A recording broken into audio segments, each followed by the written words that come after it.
বর্তমানে পৃথিবীর অস্থির পরিস্থিতিতে প্রাকৃতিক দুর্যোগ, বিশেষ করে ভূমিকম্পের খবর মুমিনদের মনে প্রশ্ন জাগায়। এগুলো কি কেবলই প্রাকৃতিক ঘটনা, নাকি 1400 বছর আগে মহানবী হজরত মুহাম্মদ সাল্লাল্লাহু আলাইহি সাল্লাম কর্তৃক বর্ণিত আখেরি জামানার আলামত? হাদিসে ইমাম মাহদী আলাইহিস সালাম এর আগমনের পূর্বে এক বিশেষ ও ভয়ঙ্কর ভূমিকম্পের কথা স্পষ্টভাবে উল্লেখ আছে। রাসূল সাল্লাল্লাহু আলাইহি সাল্লাম কিয়ামতের নিকটবর্তী সময়ের কিছু বিশেষ ভূমিকম্পের কথা বলে গেছেন, যা সাধারণ প্রাকৃতিক ঘটনার চেয়ে আলাদা হবে। রমজান মাসে ভূমিকম্প ও বিকট শব্দ। হযরত আব্দুল্লাহ ইবনে মাসউদ রাধি আল্লাহ তাআলা থেকে বর্ণিত হাদিসে বলা হয়েছে, কোনো এক রমজান মাসে অনেক ভূমিকম্প হবে যদি সেই রমজান মাসটি শুক্রবারে শুরু হয়।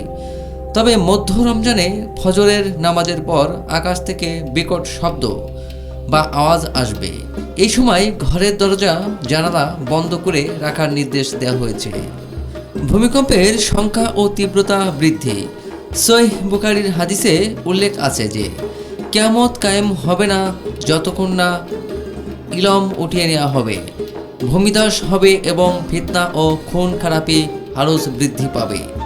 এই হাদিস প্রমাণ করে আখেরি জামানায় ভূমিকম্পের সংখ্যা ও তীব্রতা অনেক বেড়ে যাবে। কিয়ামতের পূর্বে 3টি বড় ভূমিধস হবে, একটি পূর্বে, একটি পশ্চিমে এবং একটি আরব উপদ্বীপে। এই ভূমিধসগুলো ইমাম মাহদী আলাইহিস সালাম এর আগমনের চূড়ান্ত ইঙ্গিত হিসেবে গণ্য হতে পারে। ইসলামের দৃষ্টিকোণ থেকে ভূমিকম্প কেবল প্রাকৃতিক ঘটনা নয়, বরং এটি আল্লাহর পক্ষ থেকে একটি সতর্কবার্তা।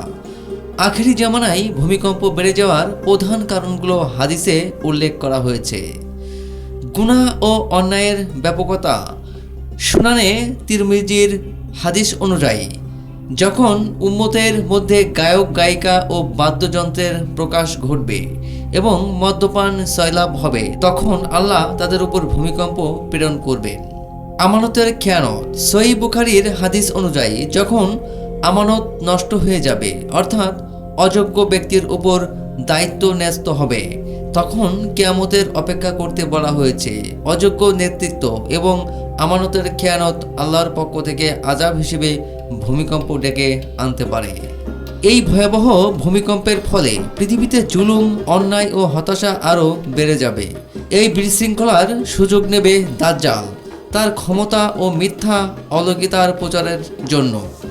মানুষ যখন সব আশা হারিয়ে ফেলবে এবং কোনো ত্রাণকর্তাকে খুঁজে পাবে না, ঠিক তখনই মক্কার কাবা শরীফের কাছে একদল মুমিন ইমাম মাহদী আলাইহিস সালাম এর হাতে কোনো প্রকার চাওয়া বা প্রচার ছাড়া বায়াত দেবেন। এই ভয়ঙ্কর ভূমিকম্প এবং অন্যান্য আলামত সম্পর্কে জেনে আমাদের ভীত বা হতাশ হওয়া চলবে না, বরং আমাদের প্রধান দায়িত্ব হলো ঈমান ও আমলকে মজবুত করা। সকল প্রকার ফিতনার সময় ঈমানকে দৃঢ়ভাবে আঁকড়ে ধরা এবং আল্লাহর উপর পরিপূর্ণ ভরসা রাখা। ইবাদত বৃদ্ধি। নিয়মিত সালাত, সোয়াম, বেশি বেশি দান সাদাকা এবং অন্যান্য নেক আমল বৃদ্ধি করা।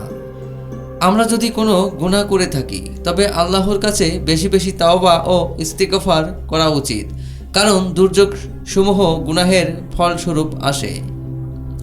কুরআন ও সহিহ হাদিসের উপর সঠিক জ্ঞান অর্জন করা এবং মিথ্যা তথ্য ও গুজব থেকে নিজেদেরকে রক্ষা করা। আখেরি জামানার সকল ফিতনা ও পরীক্ষার ধৈর্য ধারণ করা এবং আল্লাহর পথে অবিচল থাকা।